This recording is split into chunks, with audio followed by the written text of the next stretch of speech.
بسم اللہ الرحمن الرحیم۔ شروع اللہ کے نام سے جو بڑا مہربان نہایت رحم والا ہے۔ اس میں میں نے اس کو شامل نہیں کیا تھا۔ یہ جہیز کا معاملہ جو ہے یہ ذرا ہمارے معاشی نظام کے ساتھ وابستہ ہے۔ اس میں کوئی ڈیمانڈ اینڈ سپلائی کا معاملہ بھی ہے۔ یہ آسانی سے ختم ہونے والی لعنت نہیں ہے۔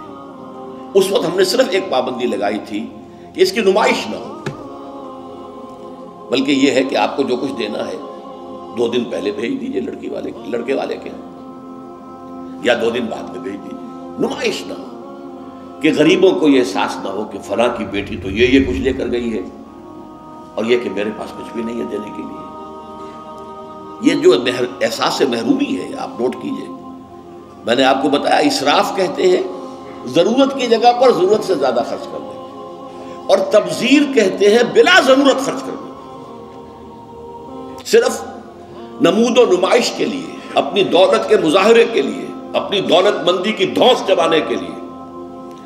پوری کوٹھی جو ہے قمقمہ بنی ہوئی ہے، ہر جگہ پر ہر درخت کے ہر پتے کے ساتھ بلب لگا ہوا ہے، معلوم ہو جگمگ جگمگ جگمگ ہو رہی ہے۔ بڑے عمدہ لباس سفید براق پہنے ہوئے جو بہرے ہیں وہ کھانے ڈشیں لیے ادھر ادھر جا رہے ہیں۔ یہ جو کچھ ہے اسراف، اور اس کے بعد تبذیر کے بارے میں تو فرمایا اسراف کے لیے تو صرف یہ کہا تسرفو لا تسرفو، اسراف نہ کرو، کلوا واشربوا ولا تسرفوا، کھاؤ پیو اسراف نہ کرو۔ لیکن تبذیر کے بارے میں فرمایا ان المبذرین کانوا اخوان الشیاطین، یہ مبذر جو ہیں یہ تو شیطانوں کے بھائی ہیں۔ کیوں؟ کافی عرصے تک میرا ذہن اس پر اڑا رہا، یہ کیوں تشبیہ دی گئی؟ پھر بات کھلی سورہ مائدہ میں جا کر شراب کی حرمت کے ضمن میں الفاظ آئے انما یرید الشیطان ان یوقع بینکم العداوۃ والبغضاء فی الخمر والمیسر، یہ شیطان یہ چاہتا ہے مسلمانوں کہ تمہارے اندر آپس میں بغض اور دشمنی پیدا کر دے شراب کے ذریعے اور جوئے کے ذریعے۔ شیطان چاہتا یہی ہے۔ اس شیطان کا حربہ لوگوں کے دلوں کو پھاڑ دینا، کلاس کانشسنس پیدا کر دینا، محرومین اور مترفین کے علیحدہ طبقے ہو جائیں، اور پھر لڑیں گے ٹکرائیں گے پھر۔ اور یہی کام اس میں ہے۔ جس گھر میں لڑکی کی شادی پر اس طریقے سے پیسہ جو ہے بہایا جا رہا ہے پانی کی طرح، وہاں کوئی شوفر بھی ہے، ان کا ڈرائیور، کوئی پہرے دار بھی ہے، کوئی خانسامہ بھی ہے، اس کی بیٹی بیٹھی ہوئی ہے، بوڑھی ہو رہی ہے، وہ ہاتھ پیلے نہیں کر سکتا۔ اس کے دل کے جذبات کیا ہوں گے اس وقت؟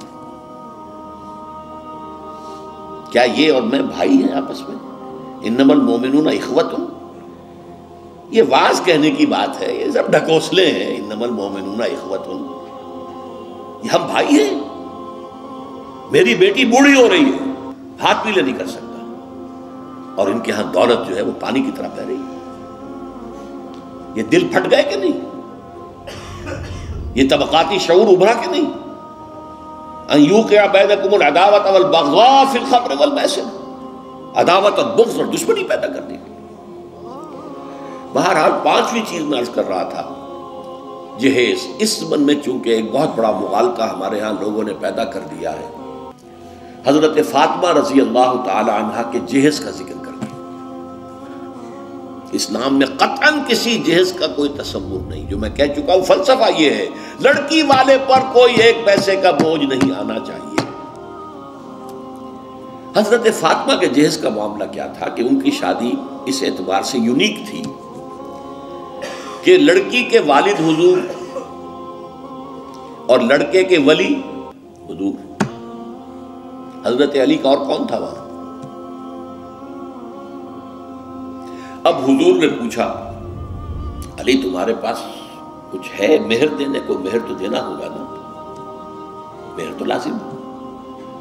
انہوں نے صاف ہاتھ چھاڑ دیے اپنے کہ میرے پاس کچھ بھی نہیں ہے۔ تو فقراء صحابہ میں سے تھے، جیسا کہ میں نے آپ کو بتایا ابھی، ان کے پاس تو کوئی گھر بھی نہیں تھا۔ حجرہ بھی ایک انصاری صحابی نے انہیں دیا ہے کہ یہاں آپ اپنی بیوی کو رخصت کرا کے لے آئیں۔ کہ میرے پاس تو کچھ نہیں۔ فرمایا تمہارے پاس ایک زرہ ہوتی تھی کہ جی ہاں زرہ تو ہے. انہوں نے کہا اصل میں سمجھا کہ زرہ تو ایک ہتھیار ہے، جہاد کے لیے ہے، وہ کوئی دولت تو نہیں ہے. آپ نے فرمایا جاؤ اسے بیچو یا گروی رکھو، قرض لے کے آؤ، لیکن مہر تو دینا. وہ گئے اپنی زرہ لے کر بازار میں آواز لگائی. حضرت عثمان نے خرید لیا 30 دینار یا درہم جو بھی ہے، اس میں رقم کا میں یقین سے نہیں کہہ سکتا، اور بعد میں پھر واپس کر دی. اس وقت اگر ویسے ہی دیتے 30 دینار یا 30 درہم تو حضرت علی کی جو غیرت ہے خودی ہے اس پر بوجھ پڑتا کہ اس نے مجھے خیرات دی ہے. اس وقت تو خرید لی تاکہ کوئی بوجھ نہ ہو. میں نے زرہ بیچی ہے، پیسے لیے، بعد میں واپس کر دی ہدیۃً، یہ تھا آپ کی زرہ واپس. وہ لا کے حضور کے سامنے پیسے رکھ دیے گئے. حضور نے کچھ تو گھر کے اندر بھجوائے کہ فاطمہ کے لیے وہ خوشبو، کوئی تیاری، کوئی اچھے کپڑے کو بنائے، اور باقی سے وہ سامان بنا دیا. ایک گدا جس میں کھجور کی چھال بنی ہوئی تھی، 2 تکیے کھجور کی چھال کے، ایک مشکیزہ پانی لانے کے لیے کنویں سے، ایک چکی جو یا گندم جو بھی ہوگی پیسنی ہوگی، 1-2 بالوئی سے برتن، بس. یہ ہے جہیز. اور یہ حضرت علی نے جو مہر کی رقم پیش کی تھی اس میں سے حضور نے بنا کر دیا. وہ رقم جو ہے حضرت فاطمہ کا حق تھا نا، مہر تو لڑکی کا حق ہے، اسی کے گھر کا سامان بنا دیا. اپنے پاس سے حضور نے 1 پیسے کی کوئی شے نہیں دی. اس کے لیے یہ بھی دلیل نوٹ کر لیجئے کہ حضور کی اور بھی تو بیٹیوں کی شادی ہوئی کہ نہیں. حضرت عثمان کے گھر میں 2 بیٹیاں گئی ہیں حضور کی. پہلی بیٹی تو خیر مکے میں گئی تھی، ابھی شاید وحی کا آغاز بھی نہ ہوا ہو، میں یقین سے تو نہیں کہہ سکتا. ہو سکتا ہے کہ حضور کی نبوت کے ظہور سے پہلے شادی ہوئی ہو سکتا ہے، ممکن ہے. لیکن ایک شادی تو مدینے میں ہوئی ہے، اور حضرت عثمان کا گھر بھرا ہوا، ہر شے کا سامان موجود ہے، سامان جگہ موجود ہے. کسی جہیز کا کوئی تذکرہ ملتا ہے؟ تو یہ جہیز نہیں تھا، یہ خالص ہندوانہ تصور ہے. اور اس کی وجہ کیا ہے؟ وجہ یہ ہے کہ ہندوؤں میں لڑکی جو ہے، بیٹی جو ہے، وہ وارث نہیں ہے، اسے وراثت میں کوئی حصہ نہیں ملتا. لہذا جب اسے گھر سے رخصت کر رہے تو وہ دان دہیج، یعنی یہ ایک خیرات ہے جو دے رہے ہیں. لڑکی کا حق کوئی نہیں ہے. بلکہ راجپوتوں وغیرہ میں تو ہندوؤں کے اندر آپ کو معلوم ہونا چاہیے لڑکا بھی صرف بڑا لڑکا وارث ہوتا تھا تاکہ زمین کے ٹکڑے نہ ہوں. 10 مربع ہیں تو 10 مربع ہی جائیں گے. چھوٹے بھائی بھی اس کے کمی کاری ہوتے تھے، بس ان کا کوئی حق نہیں. یہ اس اپنی فیوڈلزم کو برقرار رکھنے کے لیے، ورنہ 10-12 بچے ہو گئے، تقسیم ہو گیا تو فیوڈلزم تو ختم ہوا. پھر ہندوؤں کے ہاں تو یہاں تک کہ لڑکی کا تو خود سوال ہی پیدا نہیں ہوتا کہ اس کا کوئی حق ہو. تو اسلام نے حق دیا ہے، لیکن یہ ہے کہ اس کا حق ہے. باپ فوت ہوگا، اس کی وراثت میں سے حصہ اسے ملے گا. مما قل منہ او کثر، چاہے زیادہ ہو چاہے کم ہو. فریضۃ من اللہ، اللہ کی طرف سے فرض ہے، یہ لازم ہے. ماں فوت ہوگی، ماں کے آگے کوئی ہے، وراثت ہے، اس میں سے بیٹوں کو بھی بیٹی کو بھی حصہ ملے گا. لہذا یہ ہندوانہ تصور جو جہیز کا ہے، ویسے تو یہ کہ سرکاری سطح پر تو اگر اس کی کوئی مہم چلے اور محنت ہو اور جد و جہد ہو تو اس کی جڑ کاٹی جا سکتی ہے.